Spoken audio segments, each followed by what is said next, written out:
Our speaker is Rhonda Phillips, talking about getting published in community development. Rhonda is an experienced editor and author. She's got 10 books out now, and she serves as editor-in-chief for Community Development, which is the journal of the Community Development Society. She's also editor of a new book series, so those of you on the line take a note of that. It's called Community Development Research and Practice, which is published by Routledge. She's a professor at the School of Community Resources and Development at Arizona State University, focusing on community planning, development, and tourism planning. And she's also Associate Dean of Barrett, the Honors College. So welcome, Rhonda. Well, thank you. I'm delighted to be here and so glad to see our participants logging in and recognize several of you. So that's great, and look forward to today's session. And I guess we'll just, Scott, I'll just jump right in and get started if that's okay. And can most of you see that Yep. PowerPoint? Okay, good. So we're good to go. So let me advance first slide. And let's just start out with some basics. Of course, you know, why bother with this whole publishing game? Sometimes it feels like more than a game. It feels like a crushing competition. But nonetheless, I mean, we have, you know, our need to broaden our base of knowledge, particularly within community development, because we've got a field that's very interdisciplinary, and it's also bridging research and practice. We really need to try to put our literature out there, our studies, our perspectives, and share those experiences and insights so that we can have a broader base of knowledge within community development for a lot of reasons. And then also, I mean, as most of you know, if you're associated with a university and you're on tenure track or have a tenured position, it's really essential for job security. I mean, every university is different, and sometimes they don't often tell you how many peer-reviewed journal articles they're looking at, but that is the gold standard within publishing are those peer-reviewed journal articles. In general, it's about 2 per year. That again varies by institution, by the orientation of the institution, but by and large, you know, you can expect about 2 a year. And it's not just for tenure track either. Now with post-tenure review, the expectations keep rising, and that often people really want to see that you're producing and publishing for the future, even past tenure, that you're still productive in terms of journal articles. So, you know, even like at ASU where I am, they expect, you know, about 2 per year, even post tenure. So it's a game that we all have to participate and play in to be competitive, to be productive, to be part of that broadening the base of knowledge. And now all of a sudden I hear the landscape people outside my home office. So is that bothering anyone else, or is it just me? Can someone let me know if you can still hear me? You're still coming through well. Okay, that's like unbelievable. Of all times, they show up right now. So I'm so sorry about that. Um, but anyway, if you have any questions, just feel free to go ahead and jump in and ask them. We can move along as we need to. And then let's talk about some of the outlets for those peer-reviewed journal publications. Again, that's the gold standard. Books are good, especially if they're academic and if they've been reviewed, whether that's the manuscript or the proposals by others.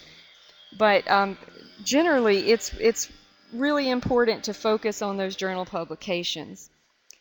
Now, I want to touch on sort of a controversial issue, and that's rankings of journals.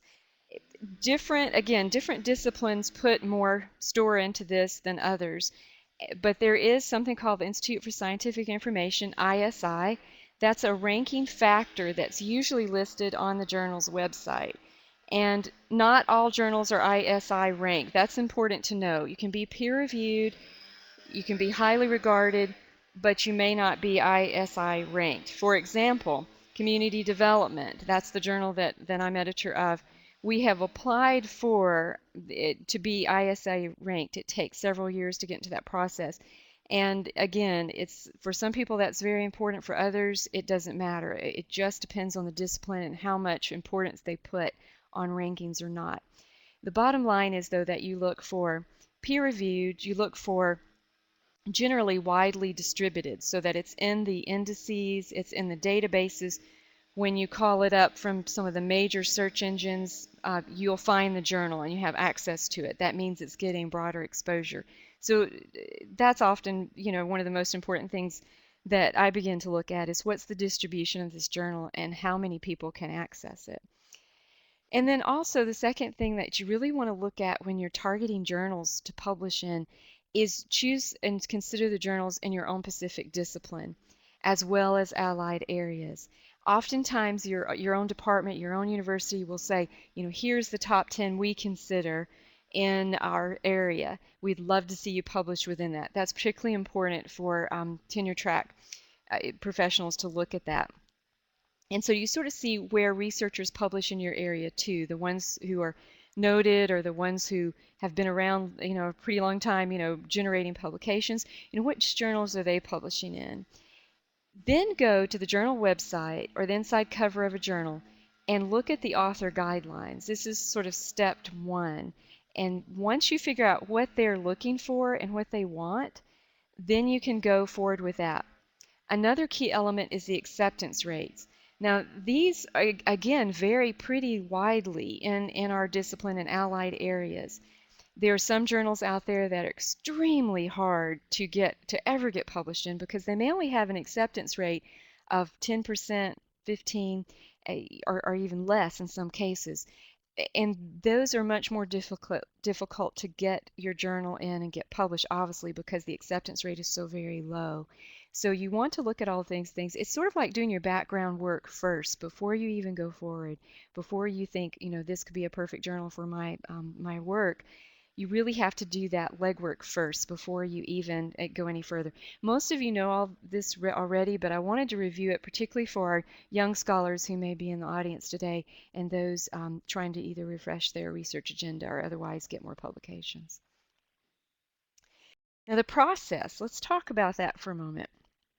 In a peer review publication, it's typically what's called a blind review process. And this essentially means that the reviewers will not know you or your work. If they do know you or can figure out who you are based on the work, maybe it was someone who uh, is doing work in a similar area, then it's probably not the best person to review that work for you. You really do want it to be anonymous and you want it to be the idea behind that being that it will be objective. In other words, if they don't know you or know your work or know the project or whatever data set you're working with, they will be able to review your work with a clearer perspective than one who is tied to your work. So oftentimes you have to be a little careful when you're picking reviewers or suggesting reviewers. You do not want anyone too close to that work. Another thing that some authors do, and I welcome this, I know other editors do as well, but again, each journal has a different policy on that, is you can submit to the editor first. Now this is not, you don't want to send all your files with all your figures and tables and the manuscript and bombard an editor and their email address with that work. But what you do want to do is check with the editor to see if the idea makes sense for their journal. Would you be interested in this topic? And maybe give them a short, brief description of it.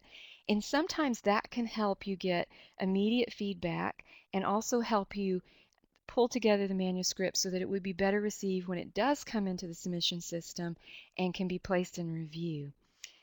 Now, also, another thing, we've mentioned this already, but the review process, how long it takes. Some journals pride themselves on being very quick turnaround. I've even seen some recently that have a 30-day turnaround. That's just for the review process. That's really quick. Most journals take a little longer than that, and the reason is that the people being asked to review tend to be, if it's an academic article, they're going to be professors and they're going to have a full plate, and it's going to take them a little longer than 30 days to get to that review.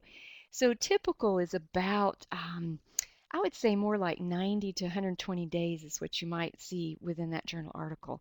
And then, of course, when the decision comes back, that's when the fun really starts.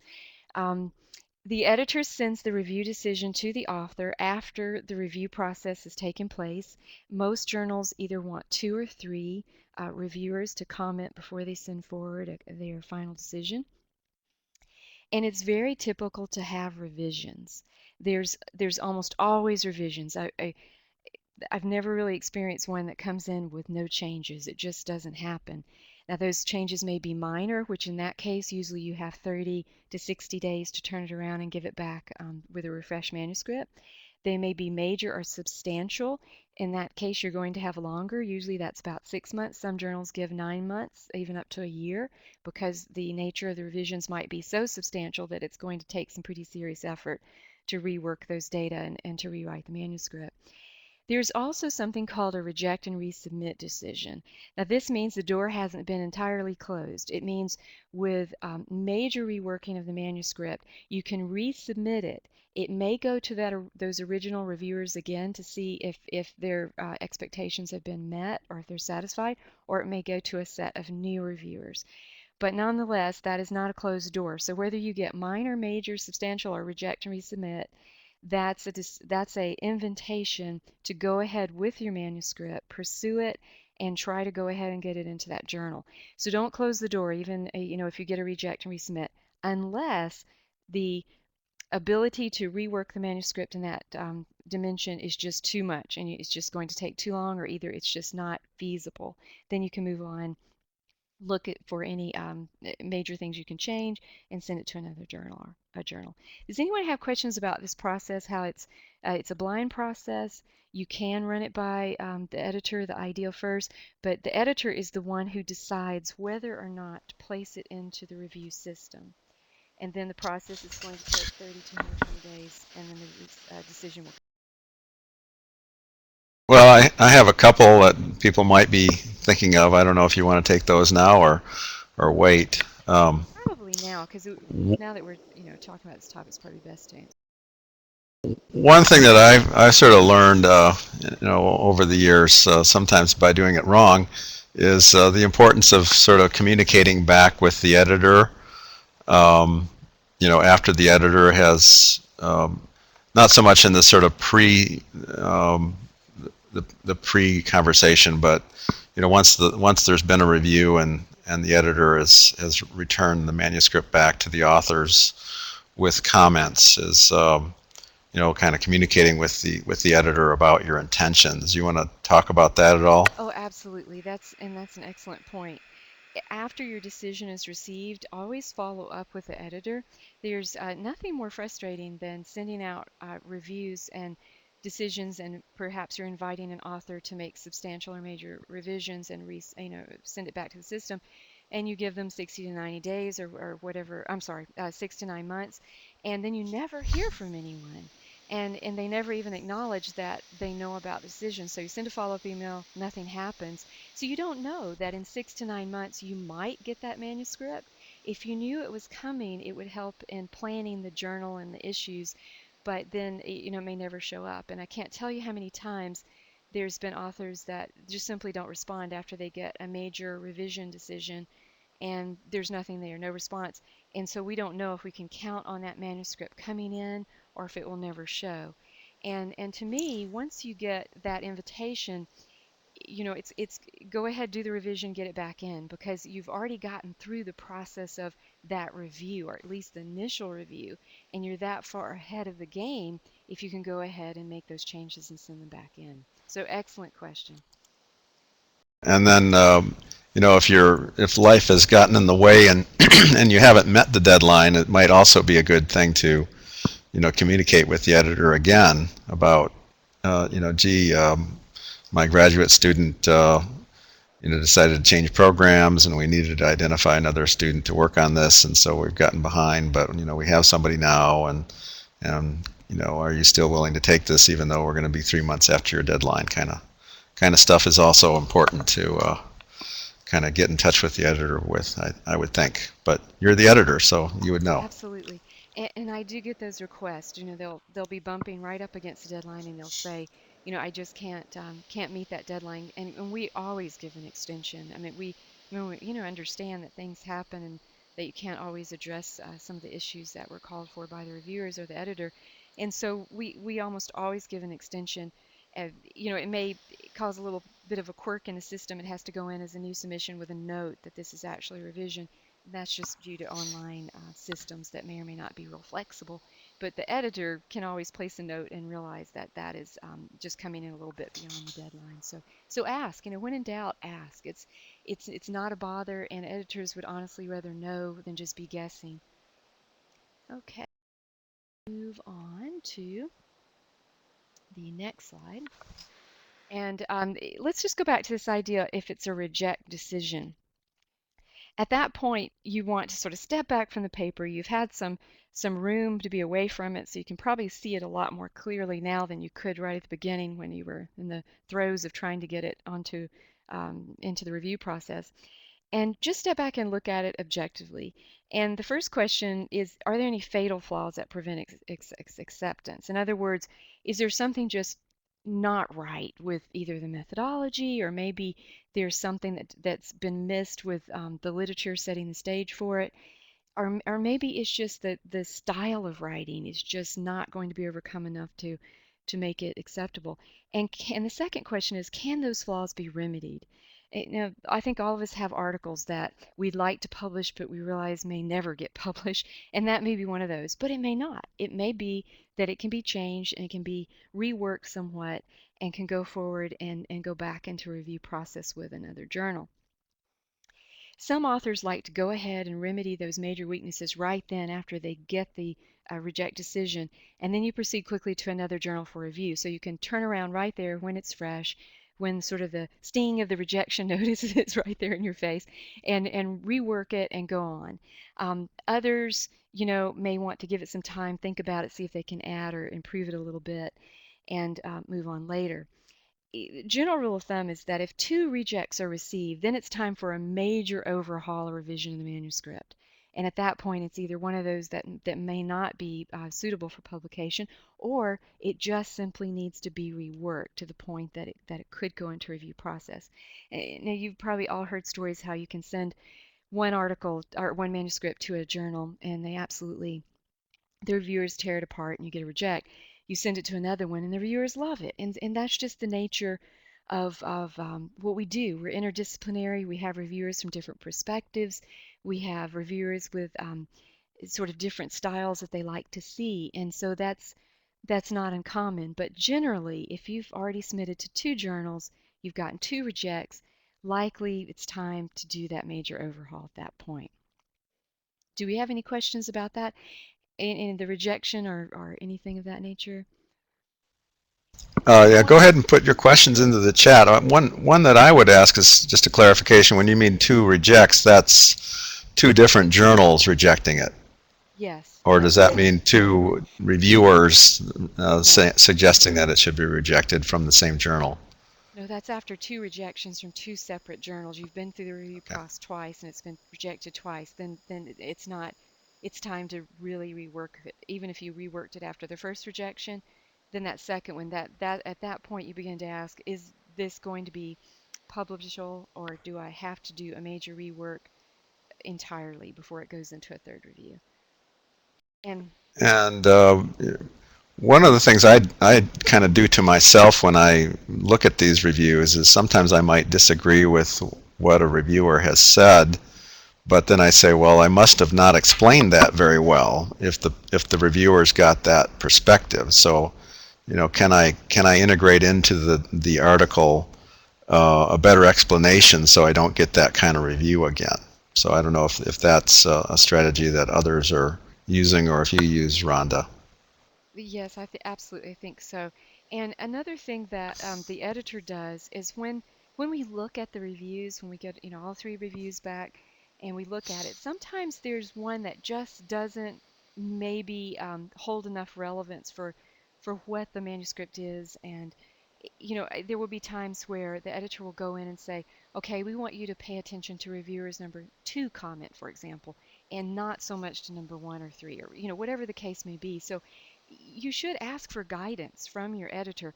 And if you don't get that with the decision coming back from the editor, ask for it.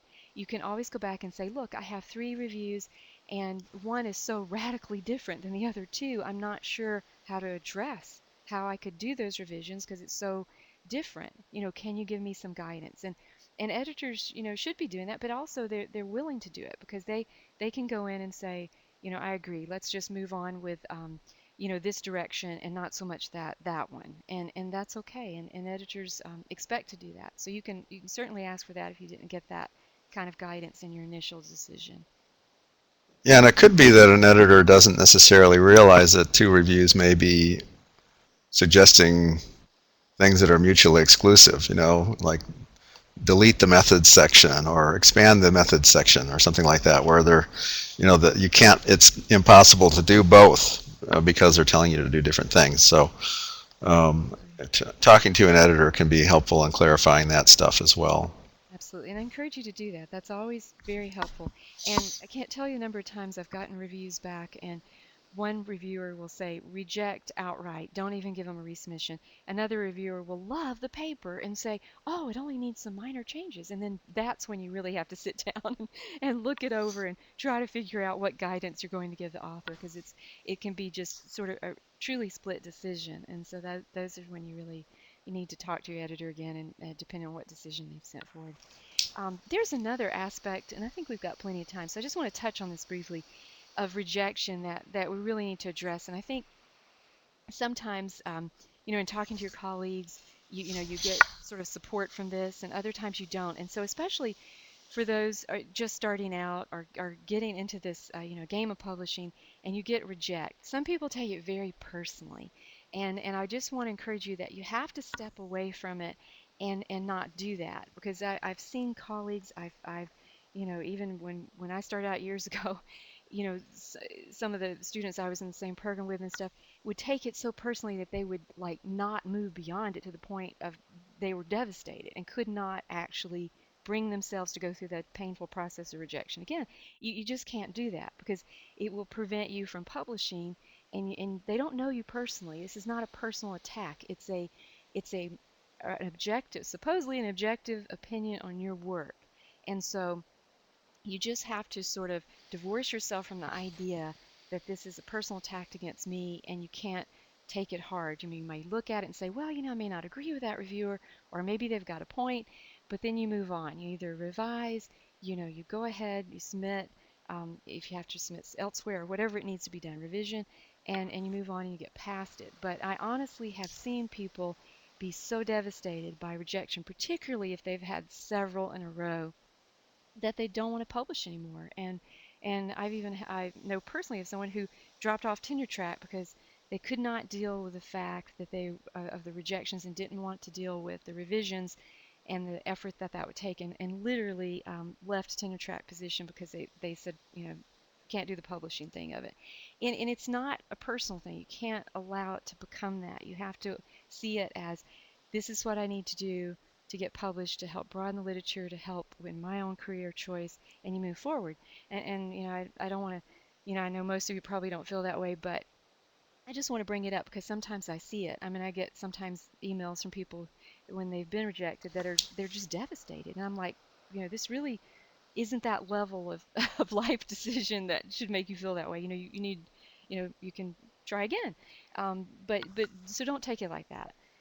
So we just need to, recognize it for what it is, and you just move beyond it. And plenty of people, anybody who's been published has experienced it. So it's not a uncommon thing.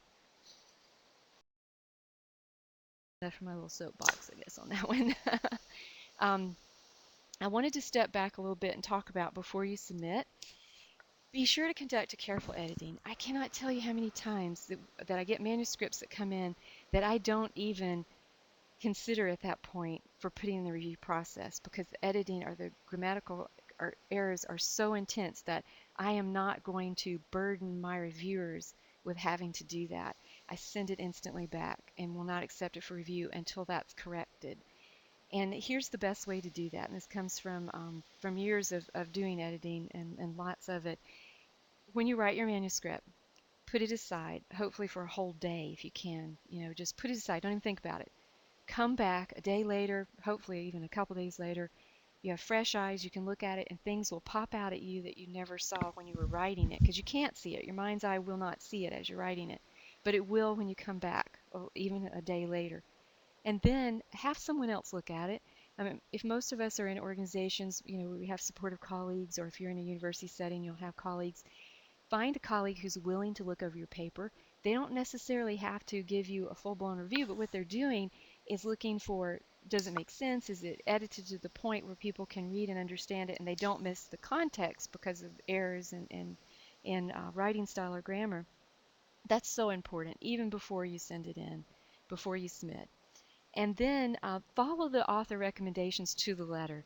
It's just maddening to get manuscripts in that are not formatted appropriately, that don't use our style of citation, that don't pay any attention to paper length. For example, our journal has a page limit of 25 pages double space. That's not a huge journal article, but that's what we have. I mean, we have page limits from our publisher, and so we can't really go beyond that. And if we do, all sort of things begin to happen. I have to throw out additional articles that can't get published because the page length is over. And it's really frustrating that it's so clear when someone has not read the recommendations and they haven't even bothered to format it to that particular journal. Each journal is different.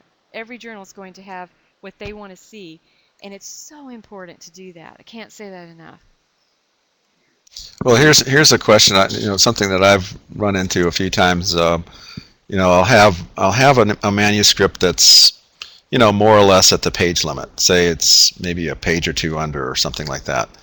And then I get these reviews back, and reviewer A wants me to add this, this, and this, and then reviewer B wants me to add, six other things, which I can do, but then it becomes over the page limit. So at that point, I will go back to the editor and say, I can see the reasons for these modifications, but to do it, I've got to go over your page limit. What about that? And that's an ongoing issue. And usually, what happens at that point is that I go back in, I sort of see what they're asking for and how much that's going to add, and if there's anything that we can sort of reduce on other sides. But then I usually go in and add another 5 pages. I say, okay, because the reviewers really want a lot more material, let's go up another 5 pages. That's sort of I hold that back to the end because if I tell everybody that from the word get-go, I'm going to have 30-page manuscripts coming in from day one. So generally you can go up to another 5 pages and it's going to be okay. So I have a little bit of flexibility, but not much wiggle room, because if it goes much over 30, But it's a conversation. It's not just assume, exactly. right? And generally the authors will write back and say, this is a lot. What can you do? And usually at that point, if it's a lot being asked, I'll say go ahead and you've got up to 30 pages. So, and each journal's different. Some journals don't have as strict page limits from their publisher as we do. We have to meet a certain number of pages per issue, and we absolutely cannot go over for the year's volume. So we've got really tight page limits. Others may not, and so it's a little bit more flexible with some journals.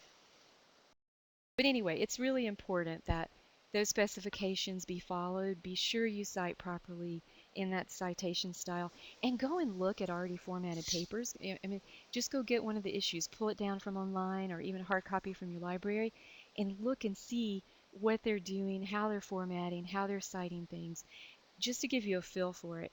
And sometimes manuscripts will come in and it's very, very obvious what happened. They've been rejected from another journal, it's formatted to another journal's specifications, and I get a manuscript in that's in a completely different style. It's already even single spaced and formatted, and I'm just like, I'm not going to ask my reviewers to do that, because having double spaced type is actually a good thing when you're reviewing.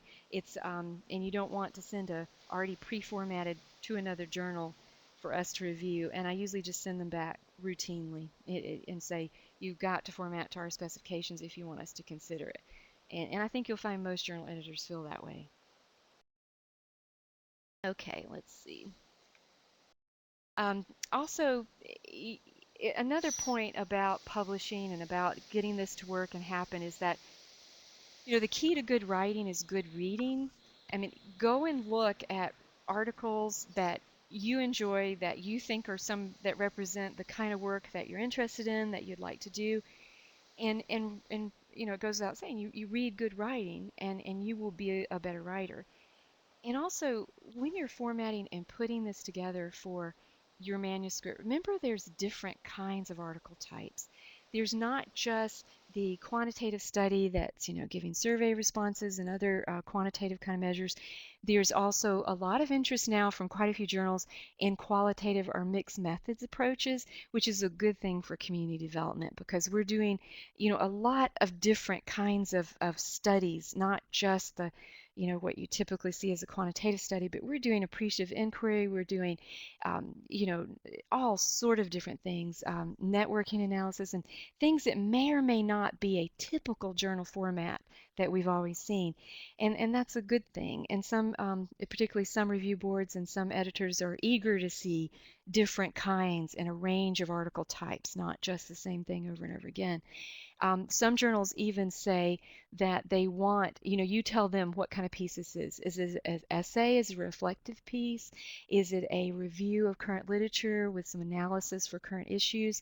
Is it a theory or relation to theory piece? And they'll ask you to identify what kind that is. And our journal, Community Development, we actually accept a range of article types. We don't look for just one or the other. And we also have a section in our journal called CD Practice, which is aimed at case study, which some journals, don't really are not real receptive to that. But we have a whole section that, and we invite practitioners and researchers alike to submit their case studies, and we have a format we follow. But we want to really delve into some of the practical applications of what we do in community development, and I think that's actually a good thing. And as I said before, another thing you want to do as you go forward is ask a colleague to preview your manuscript. And mentoring should be part of the academy. If you don't have a mentor or if you're not mentoring others, then you may want to look at that as a department or unit or school to see if you can and get that started. That's really important. And sometimes a colleague will have perspectives that sort of open up an idea for the manuscript or help lead it in a better direction. And as I mentioned before, you can always send an editor an email ahead of time and ask them to look at the topic. Just say, does this make sense for your journal? What advice can you give me in any particular questions you have? And they'll usually respond and guide you on that. Just say, well, it really doesn't work for our journal. That's maybe an allied field that you want to look at. Or they may say, yes, absolutely, we've been thinking about a special issue on this topic, for example, and we think this would fit. So it never hurts to send the editor an email ahead of time. And then you can always ask for status update if more time has lapsed than what the journal indicates for the review process. For example, if you're lucky to get one of the journals that says, we have a 30-day review process, which is really short, and 45 days has passed and you've heard nothing, it's okay to go ahead and email and say, can you let me know what status my article is in? Is it going to be longer, more than I thought, or what are you anticipating? And sometimes reviewers, haven't been responsive, and the editor has to go back in and ask for them to go ahead and complete the review. But usually they can give you some indication of when that article is going to be available, or the decision will be available. So all of those are basically why, some of the key highlights of what we can do to get published, to write more, to go through the process, to get it out there. I focused on journal articles because that was sort of what, the focus of the seminar is on today. But if you want to talk about getting things in, like edited volumes of books or various things like that, we can also go off in that dimension as well. But in a nutshell, that's sort of the process and some of the key ideas for getting published in the journals. Again, I guess one of the last things I'd point out is that there are a couple of journals that are in community development in terms of being right on target with the topic of community development. One, of course, is called the Community Development Journal. That's an Oxford University publication. It comes out of the UK. It has a wide range of articles that are published in that journal, and it's peer review, widely regarded. And the other that has community development, right on target in its name is our journal, Community Development, from the Community Development Society. It's published by Taylor and Francis. And we went with Taylor and Francis, let's see, it's been now about 4 years, I believe. And at that point, it became much more widely distributed. It's in most of the major indices. And like I say, we have applied to be in the ISI rankings and should know about that fairly soon. And so those are the two that that have community development as a central focus. Now, there are other journals that are sort of in the allied disciplines and professions. There's wonderful journals that coming out of rural sociology, and most of you probably are aware of them and target them to publish in as well. There are some things coming out of social work that have community development in its name, and sometimes they have special issues where they really will consider more community development oriented work for their issues. Um, and there's a wide range of journals that deal with things, everything from planning to sociology and on and on. So you probably know most of those and probably have a target list already. But again, there's only a couple, just a handful that center directly on community development. So any questions about publishing, getting published, or uh, any advice or insights that you can share with others? Yeah, I've still got a few more. Hopefully, people will type in their chat box. But while we're waiting for that, um, talk a little bit about the process you go through to identify reviewers. Oh, yeah. This is a process that takes quite a while sometimes for a journal to build up. We tend to I have like a 3 or 4 prong approach to figure out our reviewers. One is always our editorial board. They always serve as reviewers, not for every issue that comes through. They generally serve anywhere from 2 to 4 issues a year. I'm sorry, manuscripts a year. They will review for us. So if you're interested in sort of the perspective or orientation that that journal has, look at the editorial board. That's your real good indication. If you can recognize some of those names or at least see what organization they're affiliated with, you'll sort of know how they're oriented. You may or may not have one of the editorial boards reviewing your particular manuscript, depending on the numbers that come through every year for a journal. But by and large, they will review every year. And then we also pull in former authors, particularly for those articles that get a lot of attention or that become some of the most popular articles. We pull in those authors and ask them to review for subsequent submissions. And generally, they're pretty acceptable and favorable to that because they're familiar with the journal. They've been through the process. They know sort of what to expect. So they actually make really good reviewers because they've already published in the journal. And then once in a while, we will go in and ask our membership or others to say, is anyone interested in reviewing? And we'll get several people respond. And oftentimes it may be someone starting off in their career pretty early and they want the experience of reviewing and looking at articles and figuring out the process. And so we'll bring new reviewers on board pretty frequently. And then we'll also, go back and sort of consider each manuscript and say, that it may be centering on community development, but it has a tangential element that maybe our reviewers currently don't have. And then in that case, I'll go find someone who may be an expert in that particular allied field and ask them to review in conjunction with our other reviewers. So it sort of depends on the manuscript itself, but generally we run a database. We have about, good grief, probably 200, 150 to 200 reviewers in our database, and everybody indicates their area of specialty. So I go through and search when a manuscript comes in to see who may or may not match that particular manuscript.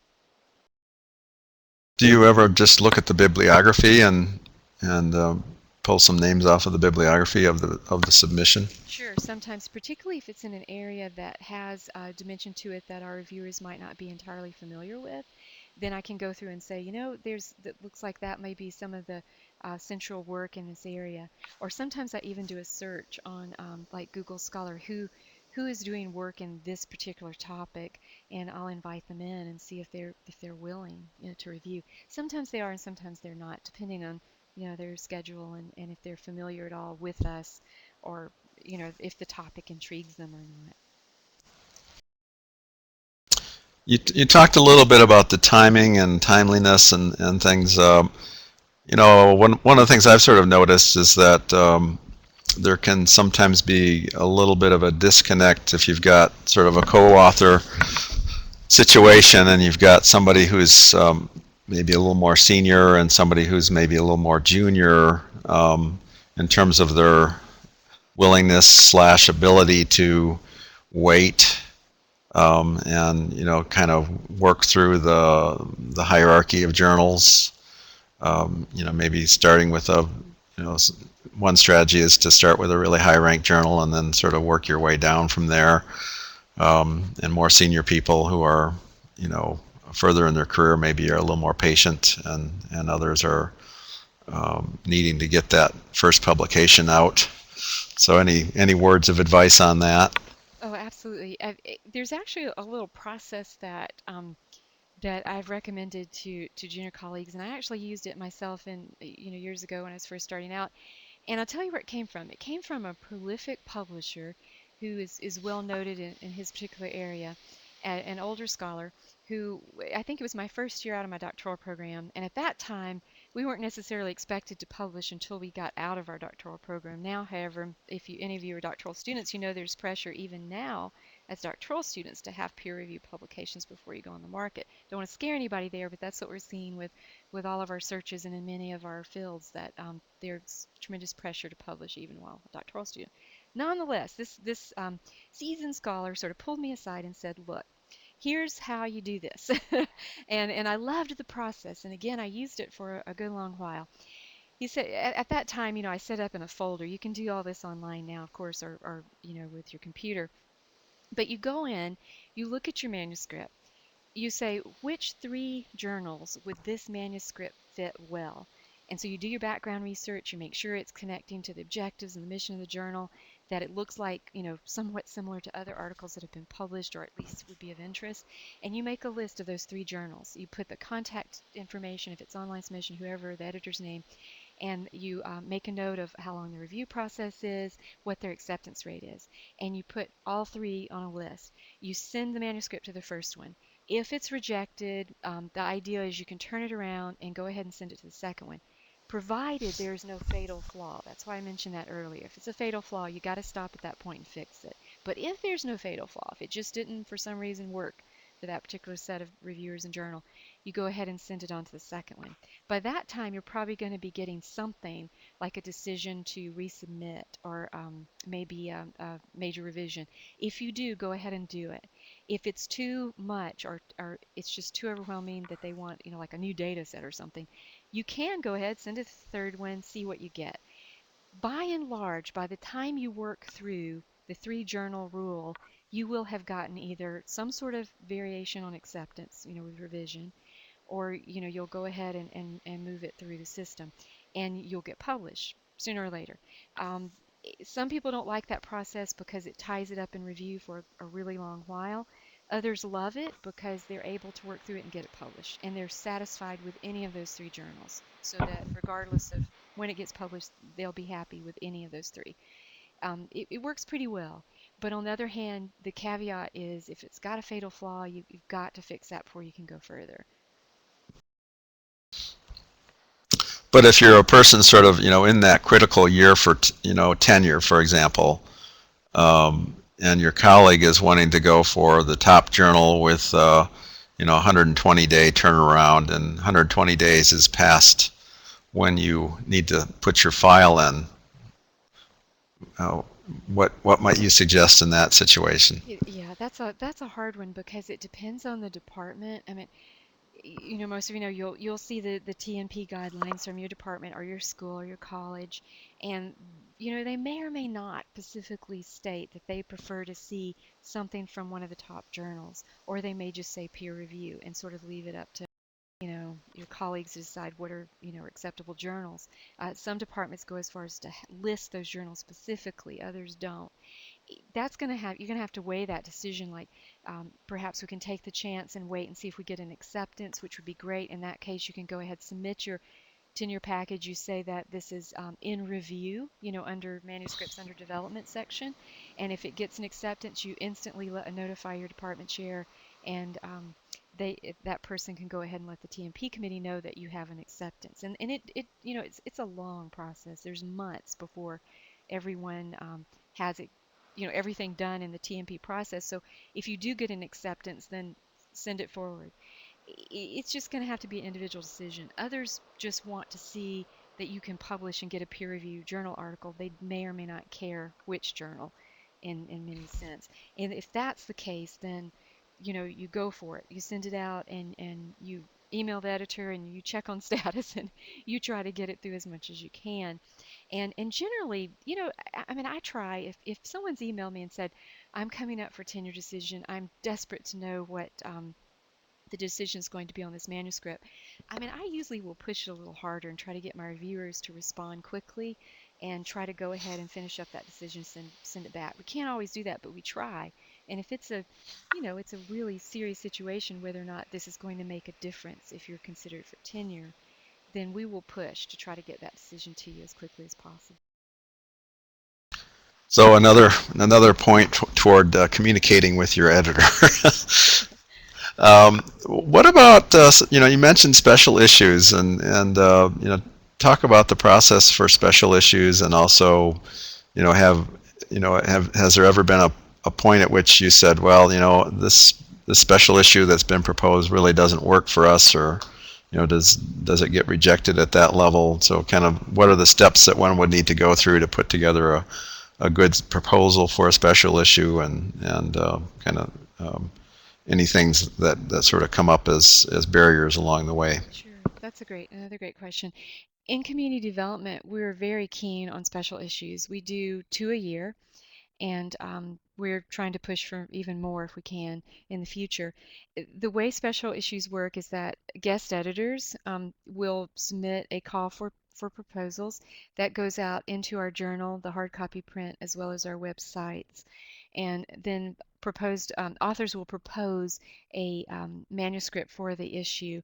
That's vetted first by the guest editors, and then usually I see it at some point in that process, and then you're invited to submit a full manuscript. And then once your full manuscript comes in, it goes through the review process. The guest editors usually serve as at least one of the reviewers, or the final reviewer, I should say, and then it goes out to the blind review process, just as a normal article would. So it sort of gets an extra level of review, if you will, and that makes it a little bit longer process in some sense, but it's a deeper process. So you usually end up with a lot more direction and guidance on your manuscript. And how does it? So you talked a little bit about the publicity of these. How do they originally get approved? A special issue. So and so wants to do a special issue on local food systems or something like that. How does that? What kind of a package do you need to approve that, and who looks at it? Oh, sorry, sorry, misunderstood the question. Sure, we actually a proposed guest editor will contact me, and we also have a special issues editor who helps with that as well. And we sort of look through the proposal, see if it would be of interest to our readership, and then talk to the guest editor, see what kind of time frame they're thinking about, and look at it from that angle. There's community development also. There's a fee for special issues, and so there's usually sponsorship. For example, we have proposal in right now from a couple guest editors, and the funding's coming from one of the major foundations for the special issue fee, and that helps CDS, the society, immensely. And so it's sort of a process of talking back and forth, seeing if this would work, if it would fit well. We've actually got special issues identified through 2014. So what I'm proposing to do is that we go ahead and start listing those in the cover or one of the pages inside the journal to alert people to that possibility that here's an issue coming up in a year and a half from now. So if you have work that you could pull together for that, that would be great. And it's And general, yeah, so and it sounds like they don't need to have all the contributing authors nailed down. It's just a topic area. Is it stronger if they've got sort of, at least a few people signed up to submit something? It it actually it just depends on the situation. For example, we have one special issue that emanated from a conference, and so they did go ahead and identify a couple key articles that they would see would fit really nicely into that special issue. All that having been said, it still has to go through a review process, so it may or may not, end up in the final version. But most of our special issues, it's the topic, and then there's a call for proposals issued, which is an open call, and so anyone could respond to that. And then they're selected from that. And actually, we sort of like doing that in some ways because it sort of casts the net wider. There may be scholars who, um, alerted to the special issue would love to contribute, but who would otherwise maybe not be drawn into publishing in the journal. And so we sort of like having that open call. It's a nice process for widening our exposure and our interest. Okay, great. And there's a question that came in on the chat about time limit for publishing from your dissertation, and maybe I would perhaps generalize that a little bit too, as in terms of the dissertation, but also, at what point do the data start to look really old if you're dealing with a data-based one or a case, and then start to see the dates in that starting to look a little old. When does it stop looking fresh, and how do you refresh something that might, maybe you took a little bit too long getting it submitted. And in the meantime, I'd ask people to fill out this evaluation. So. That's a great question. I'm so glad you asked that, Julianne, because that's so center. Because if we sort of step back from the process, our dissertation is our first major piece of work, and that's what's going to generate those first set of articles, by and large. And so we don't want to walk away from it, although usually people are so exhausted and sick of it at that point, they don't want to see it for a long time. You get caught up in teaching and get caught up in service and all this stuff, and you can't have time to look at it. But it's so important while the data are fresh to go ahead and get them in process. Because if you look at the process for publishing a journal article, it's usually at the least amount is usually about a year before you'll see it in press. And that's moving pretty quickly through the revision process, through reviewing everything, through the final proofing and publication. A year is pretty quick for a journal article to go from review to press. Normally, I mean, maybe even up to 2 years in some journals. I mean, honestly, the process takes so long. So if you're already waiting a year or two after dissertation and then you put it in process, it's going to be a couple years. Those data may be like 4, maybe even 5 years old before it's in press. That's about the limit. People begin to sort of question, like, why are these data from 2006 and now it's 2012. So you want to go ahead, the sooner the better. I know most people don't like to hear that because they're tired of the process, but it's better to just go ahead and do it. And with a dissertation, it's usually pretty easy to divide it up. You usually can get a good review article out of it. You can probably get a methodology, maybe even a theory piece. So anywhere from 2 to 3 articles can be generated from a dissertation. Don't make the mistake of trying to condense a 300 or 400 page dissertation into one 25-page paper. It doesn't work. It's too much. It's too broad. So you need to sort of divvy it up so that you can break it into different manuscripts. But again, I would say around 4 or 5 year mark is getting old, and the data would need to be refreshed. Or perhaps you could think about, okay, these are old data. You might explain to the editor, why they're old, or put something in there that, there's this new issue that has come up, and this is the best data set to deal with this new issue, even though the data are old, or something like that, to sort of make a good case for that. And if you've been kind of shopping something around for a while, it's always a good idea to kind of go back to the literature and refresh the bibliography a bit too. Sure, absolutely. And let me say one more quick thing about dissertations. Those are major pieces of work, and usually it will lend itself to a book. But here's the caveat with a book. Um, Always um, do your articles first. Get your 2, 3 articles, whatever you can, out of your dissertation first. Have them in press and publish. And then if you really think there's enough there to go back and make a book out of it, you can always get permission to excerpt from a printed journal article, but it never works the other way around. In other words, you can't publish your book and then turn around and do peer-reviewed journal articles. That never works. But you can do it the opposite way. So you can publish your articles and then turn around and excerpt and include that in a book manuscript to publish an academic book from your dissertation. But the articles have to come first. And Julianne asked about how to refresh data. Well, if you've got a case study, you could, for example, re-interview people from those communities and it could be a relatively brief interview. You could say, hey, I talked to you a couple of years ago about this process you were going through, and just touching base to see how it is now, and that gives you kind of another piece to the story that you can add, that this is what they were saying back in 2007, and now in 2011, they really feel differently, or they feel the same, or whatever. So that could be one way. If it's a big survey, obviously it becomes a little bit more difficult to do it that way. But with qualitative data or with secondary data, you can add to it, and that can make the analysis actually richer. Ahmed had a question, and I think this relates to the special issue concept. Yes, okay. In general, when it's a major revision or a reject resubmit, I always try to use the same reviewers, always, because they've had the history, they know the manuscript, and they can see if their expectations have been met. In some rare cases, the original reviewer might not be available. They may be on sabbatical or traveling or whatever, and just not available. In that case, we'll try to, pull in someone else, or either I'll do that final review. But we always try to pull in the original reviewers whenever possible. I think another case might be, Rhonda, at least I've seen other editors do that, is when the original reviewers are just on two different planes, and not really agreeing. That they might sort of send it to a third person to break the tie, if you will.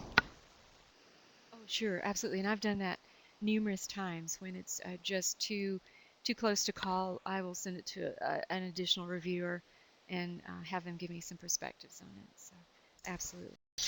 Okay, well, I think this has been a great session, and good questions came through, and it looks like most people have filled out their evaluation. I'll leave that up for just a couple more minutes. Really appreciate you taking the time to go over this and tell us a little bit about the journal and some of your perspectives.